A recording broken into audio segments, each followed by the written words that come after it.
Radionya balik jernih lagi. Mereka lanjut duduk, fokus lagi lah nyimak sandiwara cinta dari radio itu kan. Nggak dengar lagi. Nah tapi di saat suasana lagi tenang-tenangnya ini, Wak, tiba-tiba terdengar suara gitu dari kejauhan. Awalnya mereka nggak mikir macam-macam. Itu paling suara monyet jatuh dari pohon tuh. Biasanya kayak gitu memang. Nah mereka lanjut lagi lah dengerin radio dengan volume yang lebih besar supaya mereka makin fokus lagi kan. Udah malam, udah maghrib ya kan. Tapi belum lama mereka fokus ini, Wak, suara aneh lain kembali terdengar.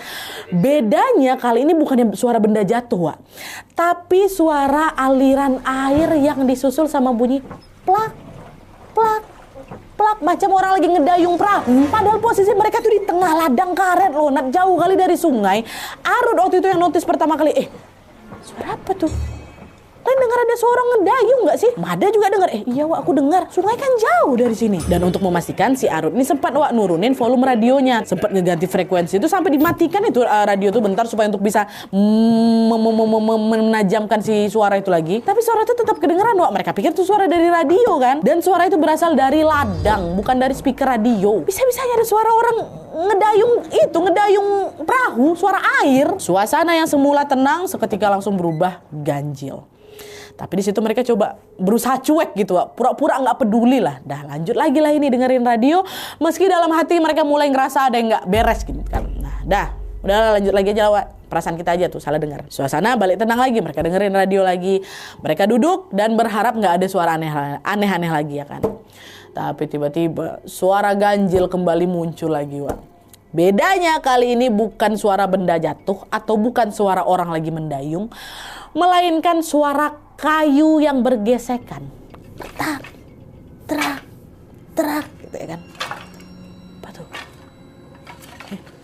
Gak lama setelahnya muncul lagi suara lain, Wak. Macam ada benda besar yang digelindingkan pelan gitu loh dari arah kebun karet itu. Nah Dayang sama kawan-kawannya refleks langsung dengar, Wak. Apa tuh? Suara apa itu? Nah karena penasaran si Arud, salah satu temannya, akhirnya berjalan, Wak. Dia tinggalin itu gubuk. Dia bangun berjalan sambil ngarahin lampu minyak yang lagi dia bawa ini menjauh ke teman-temannya, mencari sumber suara di arah kebun itu. Tapi pas cek di sana nggak ada apa-apa. Dan nggak lama suara kayu bergesek tadi tuh, Wak, kedengeran lagi sama mereka. Dan bahkan makin nyaring lagi suara itu. Arud balik lagi lah ini kan, nyorot lampu minyaknya ke segala arah untuk nyari tahu ini suara apa gitu. Dan pas cahaya lampunya itu nyorot ke satu titik, Wak, Arud langsung terhenyak ada di situ.